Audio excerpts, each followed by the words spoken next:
So Katia, Birchbox has a really interesting founding origin story. You started it while you were at HBS, started it with a friend. For those who don't know what Birchbox's original model was, can you give us the very brief overview of what Birchbox does? Yeah, so actually Birchbox looks a lot today like it did when we came up with the idea 7 years ago, but the insight has definitely changed, I'd say. That's probably the biggest thing. So I'll give you a brief summary. In 2010, my co-founder and I were in business school, and we just saw a major opportunity we felt. We were interested in writing a business plan, so we were kind of looking out in the world and noticing that a lot of people were doing businesses and starting companies about something that they really understood as a consumer pain point. And we were practical also. We were business school students, and we heard a lot of things happening in fashion. So naturally, we were thinking about adjacent categories, looked at beauty, looked for something happening in beauty in 2010, and there was nothing there. It's a $500 billion industry. It is the fastest growing mature industry that exists. And it hadn't been disrupted since Sephora came on the market 2 decades before. So we took Clay Christensen's class too about disruptive innovation. We were looking for that. We were like, here we are. We are going to disrupt this industry that in 2010 was selling less than 2% of products on the internet. 2%. And so that was our real intention. We said, we are going to figure out how to sell beauty online. We need to understand why it's not happening today. And we did our research, we did focus groups, we did surveys, and we came to 2 realizations about why it wasn't happening that were pretty obvious. The first is that consumers required to touch and try product before purchase, especially in what's called prestige beauty. So something that's higher end, a little more expensive. There was no willingness to purchase unless they could experience it. Number 2 is a concept that we're all familiar with, which is the proliferation of choice was keeping people from changing, from consuming more.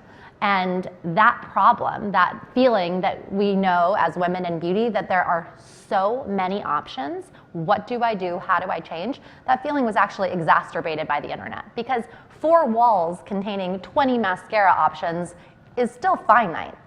The internet, Google mascara options, and you will all of a sudden be like, why? Why? Who needs this, right? So we realized that that's what we were going to do. We were going to overcome that problem of touch, try, feel, this massive proliferation of choice, and we are going to leverage the internet for what it can uniquely do, which is, in our simplification, 2 very specific things: get to know you and have a really seamless transaction. So that's how we came up with the idea. We said we want to give you products at a cadence that's digestible, in a way that feels, really just fun and something that you can easily do. We're going to limit it. That's how we came up with a subscription of 5 products a month, sample size, $10, personalized for you. And our view is like, you can really just do that. You can easily look at 5 products and answer the question of yes or no. Whereas this impossible question when you're surrounded by 20,000 SKUs and even a small beauty store of, may I help you?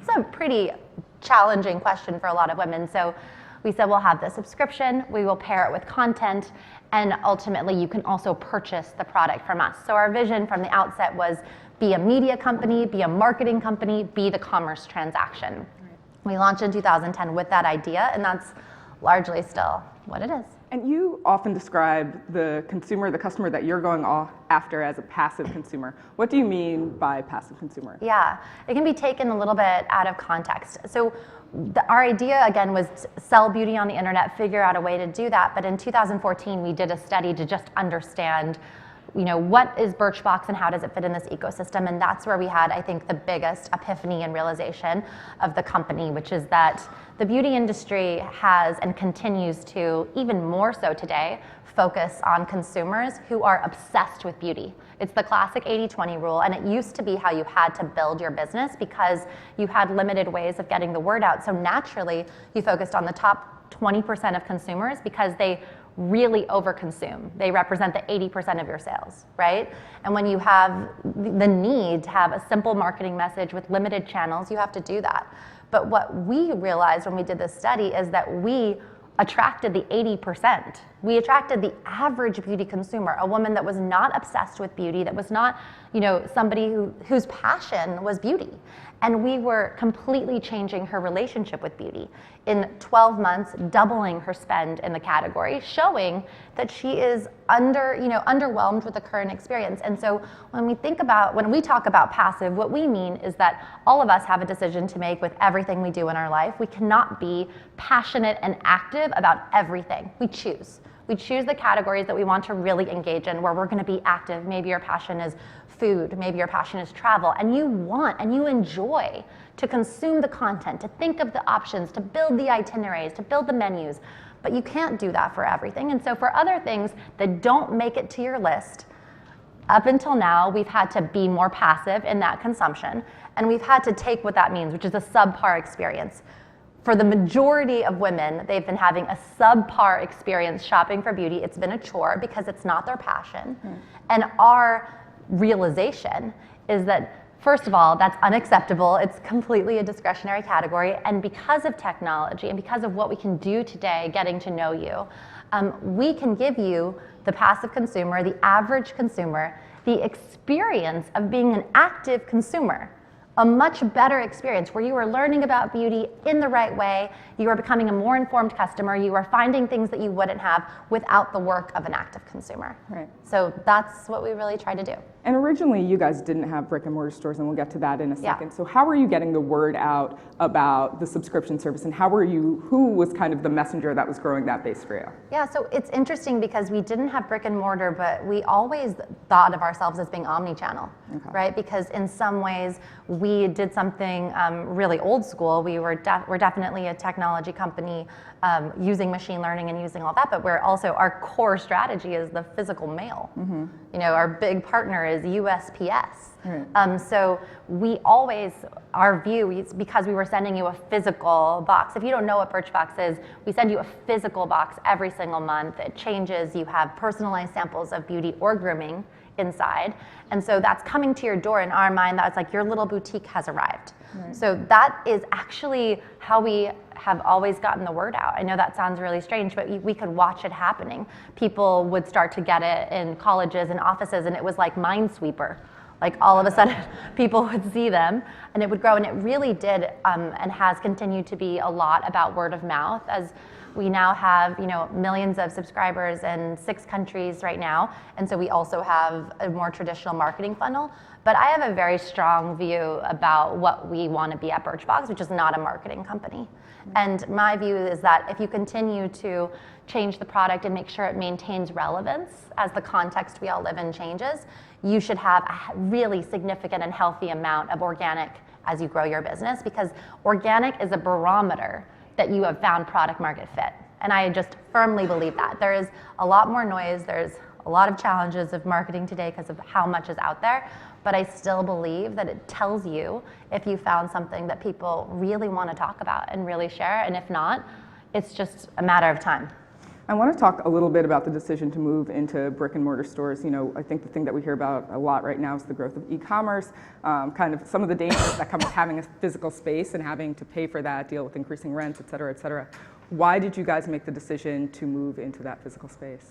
So the decision really came on the heels of the realization that the 80% of the market, it's actually about 75% of the market, was this consumer, the passive consumer. We call her the casual beauty consumer, and that she was not yet loyal to anybody, not yet having an experience where she really felt like she was a part of something as far as shopping for beauty. And when we realized that we wanted to build the destination place for that consumer, we wanted her to buy her beauty at Birchbox, we said we can't be single channel, because A, 93% of beauty is still bought offline, and B, even long term, even though that is changing quickly now, that it's just unrealistic to think that somebody is going to be single channel in their approach. So we said, let's test it, let's figure it out. And for us, we had a few requirements for retail. We said it had to be profitable. It couldn't just be marketing. It also had to have a halo effect. So we wanted to make sure that which we all know it does. If you come into our retail store, you are also a better online customer. And then it has to do the work for us for doing the thing that we really think is the only way to compete in this very competitive world of e-commerce, which it has to show who we are, our humanity, our personality. Because without that, there's no way that we can survive. Everybody can copy everything about your idea, but nobody can really copy the vision, kind of the heartbeat, the soul. And so the physical retail experience has to give you that kind of essence of the brand, so that when you visit us in your mobile device, because that's where most people are visiting us, you don't just have that experience of like, I'm in a mobile device and this is corporate company trying to sell me something. You have something more, you have something emotional, you have a connection. And that's why we decided to test it. It's been extremely successful. And it's something we really think is compelling for the future in a limited way.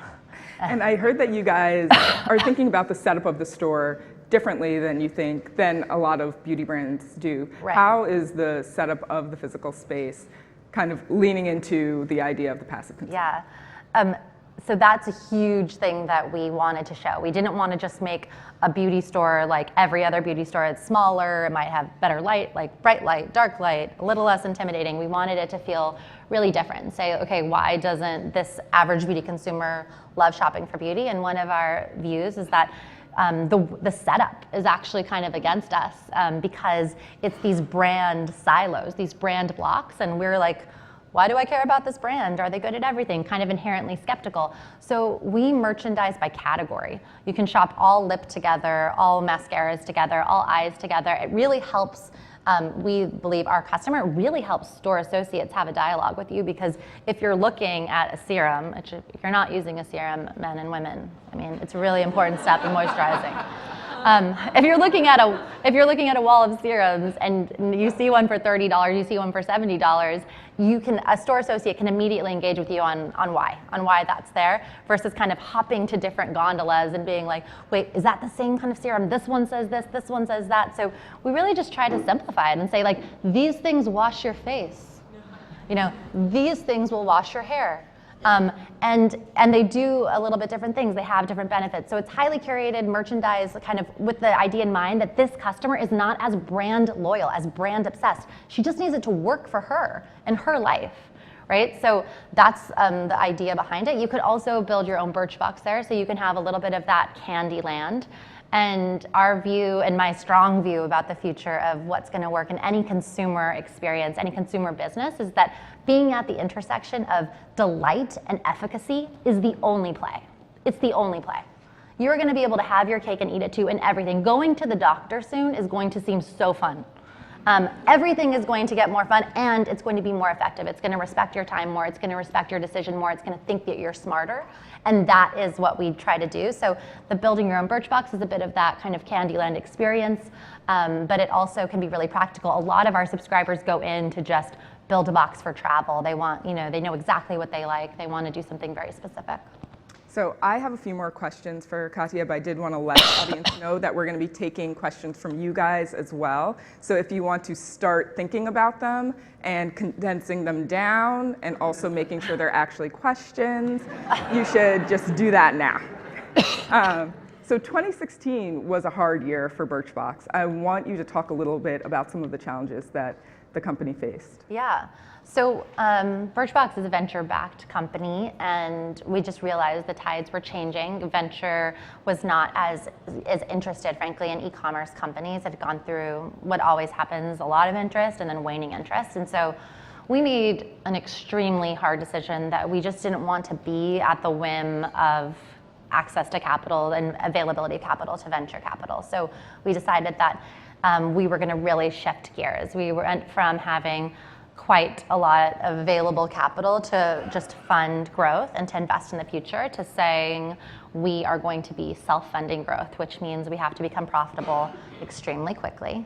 And that means we're going to have to really change the way we operate. And it was the most painful experience of my career in every way you can imagine, cutting people, humans, who had come to build the company, changing what felt like change, and I can get a little more into how wrong I was, changing the speed, changing the velocity is what it felt like, being unable to be as much thinking about the future, not just a year from now, but what are we going to be in 10 years, to having to say, no, we need to be laser focused.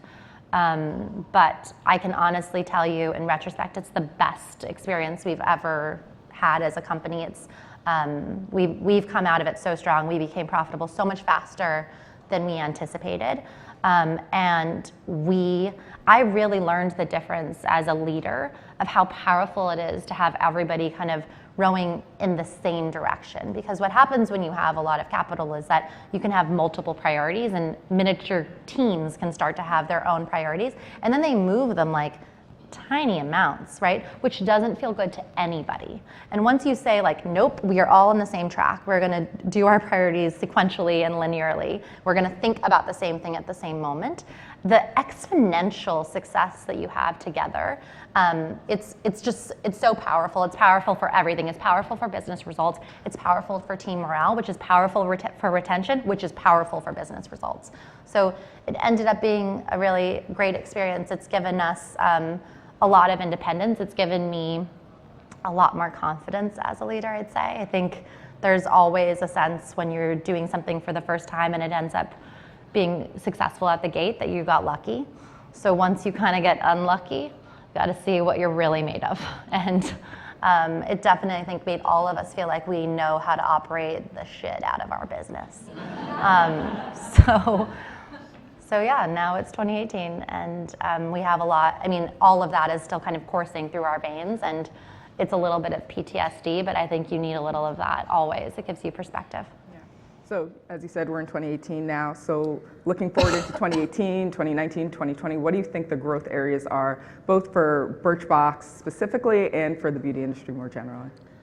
Look, we are going after 75% of the market. There's massive growth opportunity in all of our markets.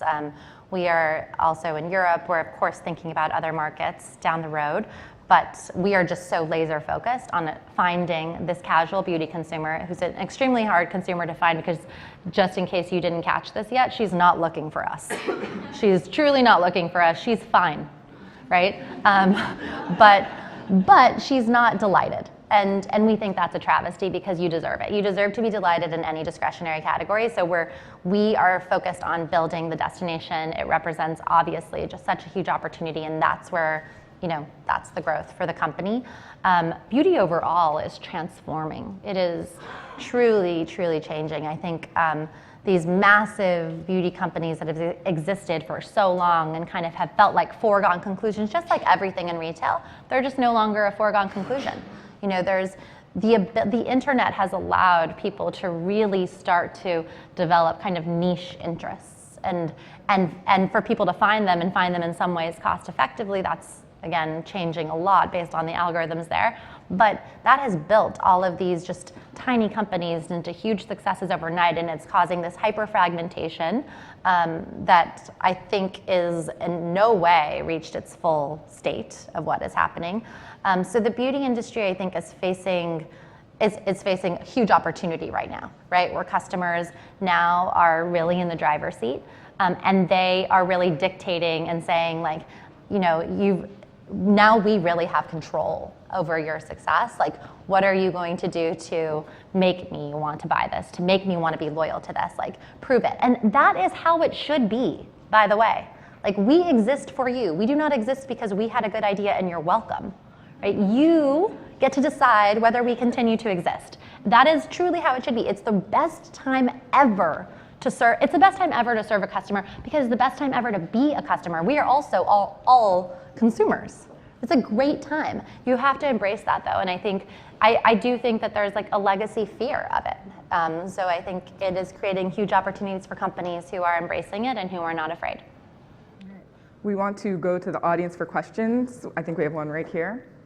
Good morning, everybody. My name is Derek DeSalle. I'm a founder at Drop. We'll be launching in the next week. And just to get an idea of what we do, we're a geolocation networking app. If you came to a space... we have to get to the question. Sorry. Did everybody catch what I said thus far? So you can do a space like this today. You'd be able to drop your profile in here, and then you're able to swipe with everyone else.